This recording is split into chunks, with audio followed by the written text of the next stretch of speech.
ಓಂ ನಮೋ ನಾರಾಯಣ. ಓಂ ನಮೋ ನಾರಾಯಣ.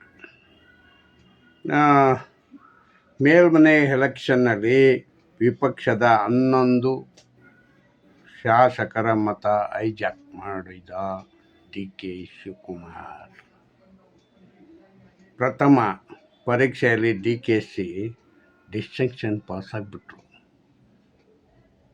ವಿಜಯ ಬರುತ್ತಿದ್ದಂತೆ ಕಾವೇರಿ ಖ್ಯಾತೆ ಆರಂಭ ಮಾಡಿದ್ದಾರೆ ಡಿ ಕೆ ಶಿವಕುಮಾರ್ ಅವರು.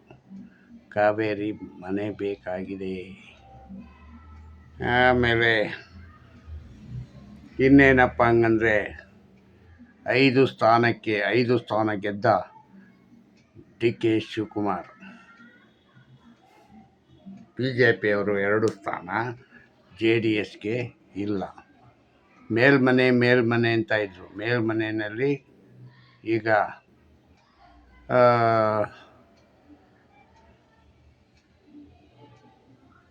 ಪ್ರಾದೇಶಿಕ ಪಕ್ಷಗಳದ್ದೇನೂ ಅವಳು ಇಲ್ಲ. ಇಲ್ಲಿ ಪ್ರಾದೇಶಿಕ ಪಕ್ಷ 0 ಆಗಿಬಿಡ್ತು. ಅರ್ಥ ಆಯ್ತಾ? ಏನಿದ್ರು ಡಿ ಕೆ ಶಿವಕುಮಾರ್ದೇ ಹವಾ. ಡಿ ಕೆ ಶಿವಕುಮಾರ್ ಹವಾನೇ ಹವಾ. ಏನು ಮಾಡುವ. ಈಗ ಚುನಾವಣೆ ನಡೆದಿದೆ. ಚುನಾವಣೆ ನಡೆದು 11 ಶಾಸಕರ ಮತ ಹೈಜಾಕ್ ಮಾಡಿಕೊಂಡ್ರು. ಮತ್ತು ಪ್ರಥಮ ಪರೀಕ್ಷೆಯಲ್ಲಿ DKಶಿ ಡಿಸ್ಟಿಂಕ್ಷನ್ ಪಾಸ್ ಮಾಡಿಕೊಂಡ್ರು. ಮತ್ತು ಕಾಂಗ್ರೆಸ್ 5, BJP 2, JDS 0 ಶಾಸಕರಿಂದ ಭರ್ಜರಿ ಅಡ್ಡ ಮತ. 2 ಪಕ್ಷಕ್ಕೆ ಆಘಾತ. ಕೈ ಕೊಟ್ಟವರಿಗೆ ಹುಡುಕಾಟ ಆರಂಭವಾಗಿದೆ. ಇದೇನಿದು? ನಾನೇನೋ ಅಂದ್ಕೊಂಡಿದ್ದೆ ಈ ಥರ ಎಲ್ಲ ಆಗಲ್ಲ. ಏನಿದ್ರು ಇಬ್ಬರು ಹಾಕ್ಬೋದು, ಗೆಲ್ತಾರೆ. ಆದರೆ ಕಾಂಗ್ರೆಸ್ಸು, ಆದರೆ 11 ಜನ ಆಗ್ತಾರೆ ಅಂತ ಗೊತ್ತಿಲ್ಲ.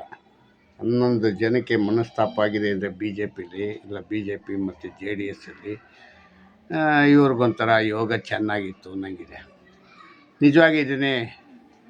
ಆತ್ಮವಿಶ್ವಾಸ ಮತ ಅನ್ನೋದ ಯಾವುದು ಇದು?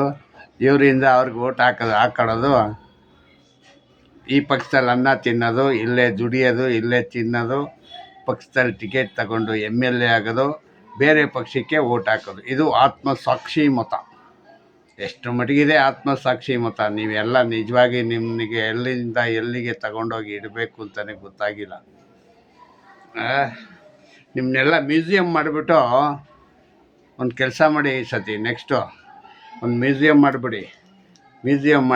ಮ್ಯೂಸಿಯಮ್ಮಲ್ಲಿ ನಿಮ್ಮದು ಫೋಟೋಗಳನ್ನಿಗೆ ಹಾಕ್ಬಿಡಿ. ಇವರು ಸಾಕ್ಷಿ ಮತ 11 ಜನನೂ ಆತ್ಮಸಾಕ್ಷಿ ಮತ ಮಾಡಿದ ಮಹಾನ್ ನಾಯಕರು ಅಂತ. ಯಾಕೆಂದರೆ ಮುಂದಿನ ಪೀಳಿಗೆ ಬಂದು ನೋಡ್ಕೋಬೇಕು ಯಾವ ರೀತಿ ಆತ್ಮಸಾಕ್ಷಿ ಮತ ಮಾಡಿದ್ರು ಅಂತ. ನಿಮಗೆ ಯಾವ ರೀತಿ ಹೆಂಗೆ ಹೇಳೋದು, ಏನು ಮಾಡೋದು ಅನ್ನೋದೇ ನನಗೆ ಅರ್ಥ ಆಗ್ತಾಯಿಲ್ಲ. ಒಬ್ಬ ಮಾಮೂಲಿ ಮ್ಯಾನ್ನ ನನಗೆ ಇದು ನೋವಾಗ್ತದೆ ಅಂತಂದರೆ ಇನ್ನು ಪಕ್ಷದಲ್ಲಿರೋರಿಗೆ ಇನ್ನೆಷ್ಟು ನೋವಾಗಬಾರ್ದು. ಅವನೊಬ್ಬ ಅಧ್ಯಕ್ಷ ಅಂತೆ. ಆ ಅಧ್ಯಕ್ಷಗಿರಿಗೆ ಗುದ್ದಾಟ ಅಂತೆ. ರಾಘವೇಂದ್ರ ಇಳಿದ್ಬಿಡ್ತಾನೆ ಅಂತ ಇಕ್ಕೋ. ಅವ್ರ ಅಪ್ಪ ಬರ್ತಾನೆ ಇನ್ನೊಬ್ಬ. ಅವನು ಯಾರು? ನಿಮ್ಮಪ್ಪನ? ಏನ್ರಿ ನೀವೆಲ್ಲ ಮಾಡೋದು? ಅವನು ಬೇಡ ಇವನು ಬೇಡ ಅಂತ. ಇವನು ವಿಜಯ ರಾಘವೇಂದ್ರ ಆದ್ರೂ ದುಡ್ಡು ಹಾಕ್ತಾನೆ. ಪಕ್ಷನಿಗೆ ಬೆಳೆಸೋದಕ್ಕೆ ಅನುಕೂಲವಾಗೈತೆ. ಎಲ್ಲ ಸಹಕಾರಗಳು ನಡೀತವೆ. ಅವನೇ ಅಲ್ಲಿ. ಅವ್ರಿಗೇನು ಹೈಕಮಾಂಡ್ನವ್ರಿಗೇನು ಜ್ಞಾನ ಇಲ್ವಾ? ಸೋಸಿರೋನ್ನೇ ಪ್ರೆಸಿಡೆಂಟ್ ಮಾಡೋದು. ಸೋಸಿಲ್ದಿದ್ದವನ್ನೇ ಮಾಡಿಬಿಟ್ಟು ಏನು ಮಾಡ್ತಾರೆ? ಮಣ್ಣು ಮುಗ್ತಾರ? ಸೋಸಿರೋನ್ನ ಮಾಡಿದ್ರು. ಹೆಂಗೆ ಮಾಡಿದ್ರು? ಹೌದು, ಸದಾನಂದ ಗೌಡನ ಮಾಡಿದರು. ಸದಾನಂದ ಗೌಡನ ಸೋರ್ಸ್ ಇರಲಿಲ್ಲ. ಅದೀಗ ಎಲ್ಲನೂ ಯಾರು ನೋಡ್ಕೊತಾಯಿದ್ರು? ಮುಖ್ಯಮಂತ್ರಿ ಆಗಿದ್ದ ಇವರು ಯಾರು? ಯಡಿಯೂರಪ್ಪ ನೋಡ್ಕೊತಾಯಿದ್ರು. ಈಗ ನೀವು ಇನ್ಯಾರೋ ಆಗೋದ್ರೆ ವಿಜೇಂದ್ರ ನೋಡ್ಕೊತಾನೆ? ಯಾಕೆ ನೋಡ್ಕೊಳಕ್ಕೆ ಹೋಗ್ತಾನೆ? ಅವನಿಗೇನು ಅಧಿಕಾರ ಕೊಟ್ಟಿದ್ದೀರಾ? ಅವನೇನಾದ್ರು ಮುಖ್ಯಮಂತ್ರಿ ಆಗಿದ್ದ? ಮುಖ್ಯಮಂತ್ರಿ ಆಗಿದ್ದರೆ ನೋಡ್ಕೋತಾರೆ. ಮುಖ್ಯಮಂತ್ರಿ ಆಗಿಲ್ಲ ಹಂಗಂದ್ರೆ ಯಾಕೆ ನೋಡೋಕೆ ಹೋಗ್ತಾರೆ? ಒಂದು ಚೂರು ಕಾಮನ್ ಸೆನ್ಸ್ ಬೇಡವಾ? ಕಾಮನ್ ಸೆನ್ಸ್ ಇಲ್ಲದಿದ್ದರೆ ಹಿಂಗೆ ಆಗೋದು. 11 ಜನ ಅಡ್ಡ ಮತದಾನ ಅಂದರೆ ಅದರಲ್ಲಿ ಬೇರೆ ಏನೋ ಒಂದು ಓಟು ಇದಾಯ್ತಂತೆ. ಆ? ಕರ್ನಾಟಕದ ವಿರುದ್ಧ ಕಾನೂನು ಹೋರಾಟ ಮಾಡ್ತಾರಂತೆ. ಆಮೇಲೆ ಇನ್ನೊಂದು ಏನಪ್ಪ ಅಂದರೆ ಕಾವೇರಿ ನೀರು ಬಿಡಬೇಕಂತೆ. ಕ್ಯಾಚೆ ತೆಗೆದು ಈಗ ಒಂದೊಂದಾಗಿ ಕಾವೇರಿ ನೀರು ಬಿಡಿ ಹಿಂಗಂತ. ಅದಕ್ಕೆ ಡಿ ಕೆ ಶಿವಕುಮಾರ್ ನಾನು ಬಿಡೋದಿಲ್ಲ ಹಂಗಂತ ಹೇಳವ್ರೆ. ಇದು ನೋಡೋಣ ಇದು ಎಷ್ಟು ದಿವಸ ಹಂಗಂತ. ಕಾವೇರಿ ನೀರು ಬಿಡಲ್ಲ ಹಂಗಂತೇಳಿ ಒಳಗೇನೆ ಎಷ್ಟು ಬಿಡ್ತಾರೆ ಅನ್ನೋದು ಗೊತ್ತಾಗುತ್ತೆ. ಸದ್ಯ ಗದ್ದಲನೇ ಇರಲ್ಲ ಅದು ಬಿಡೋದಕ್ಕೆ. ಮೇಲ್ನೋಟಕ್ಕೆ ಮಾತ್ರ ಬಿಡಲ್ಲ ಹಂಗಂತ ಹೇಳೋದು, ಫೋನ್ ಮಾಡಿ ಹೇಳ್ಬಿಡೋದು ಬಿಟ್ಟಿದ್ದೀನಿ ನೋಡಪ್ಪ ಸುಮ್ಮನೆ ಇರು, ಸದ್ದು ಮಾಡಬೇಡ, ಜನನ ಯಾಕೆ ಎಬ್ಬಿಸ್ತೀರ ಹಂಗಂತ. ಹಿಂಗೆ ಮಾಡೋದು. ಈ ಥರವಾಗಿ ನಮ್ಮ ರಾಜ್ಯ ನಡೀತದೆ. ಅವ್ರಿಗೂ ಮಾನ ಮರ್ಯಾದೆ ಇಲ್ಲ ತಮಿಳ್ನಾಡವ್ರಿಗೆ. ಏನಾದಷ್ಟಕ್ಕೆ ಅದು ನಡ್ಕೊಂಡು ಹೋಗುತ್ತೆ, ಬೇಕಾದಾಗ ಬಿಡ್ತಾರೆ, ಬಿಡುವಂಗಂತೇನೂ ಇಲ್ಲ. ಅವ್ರ ಹತ್ರ ನೀರಿದ್ದರೆ ಎಲ್ಲ ಬಿಡ್ತಾರೆ, ಎಲ್ಲ ಸಹಕಾರ ನಡೀತದೆ ಹಂಗಂತ ಒಂದು ದಿವಸನೂ ಒಂದು ಪಾರ್ಟಿಯವನಾದ್ರೂ ಆತ್ಮಸಾಕ್ಷಿ ಅವ್ರಿಗಿಲ್ಲ.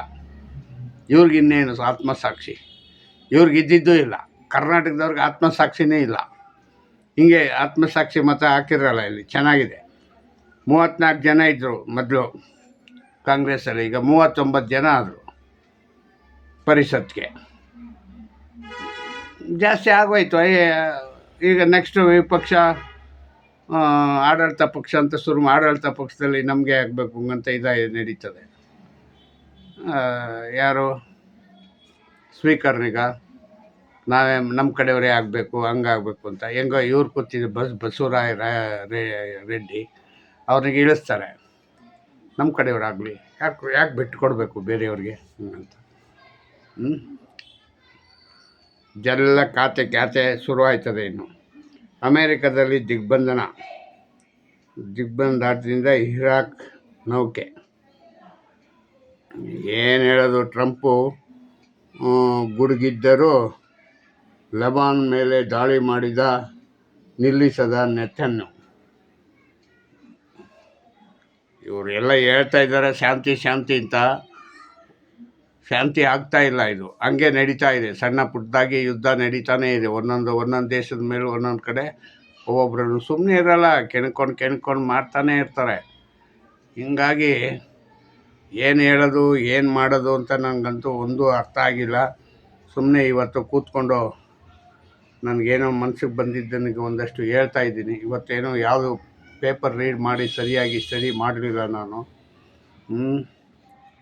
ಮತ್ತು ಇನ್ನೊಂದೇನಪ್ಪ ಅಂತಂದರೆ ಡಿ ಕೆ ಶಿವಕುಮಾರ್ ಅವರು HD ಕುಮಾರಸ್ವಾಮಿಗೆ ಸಖತ್ ಒಳ್ಳೆ ಪಾಠ ಕಲಿಸ್ಬಿಟ್ರು. ಈಗ HD ಕುಮಾರಸ್ವಾಮಿಗೆ ಮೌನ ಆಗ್ಬಿಡ್ತಾರೆ. ಇನ್ನೊಂದಷ್ಟು ದಿವಸ ಅವರು ಯಾವ ವಿಷಯನೂ ಮಾತಾಡಲ್ಲ, ಏನೂ ಇಲ್ಲ. ಯಾರು ಅಂತ ಹುಡುಕ್ತಾ ಇರ್ತಾರೆ.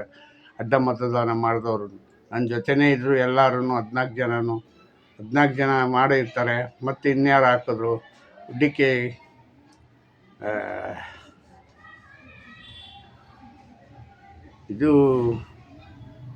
ಇದನ್ನೇ ರಾಜಕೀಯ ಅಂತ ಹೇಳೋದು. ರಾಜಕೀಯ ಮಾಡಲಿ, ಯಾರು ಬೇಡ ಹಂಗಂದ್ರು. ಆದರೆ ಗೆದ್ದವರು ಈ ಥರದ ಮೋಸನಿಗೆ ಮಾಡೋಕ್ಕೆ ಹೋಗ್ಬಾರ್ದು.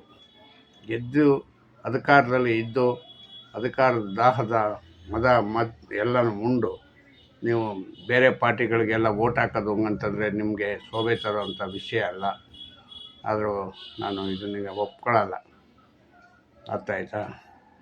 ಇಷ್ಟು ಹೇಳಿ ಇವತ್ತು ನನ್ನ ಮಾತಿನಿಗೆ ಮುಗಿಸ್ತೀನಿ. ಜೈ ಹಿಂದ್, ಜೈ ಕರ್ನಾಟಕ ಮಾತೆ. ಓಂ ನಮೋ ನಾರಾಯಣ, ಓಂ ನಮೋ ನಾರಾಯಣ. ಜೈ ಹಿಂದ್.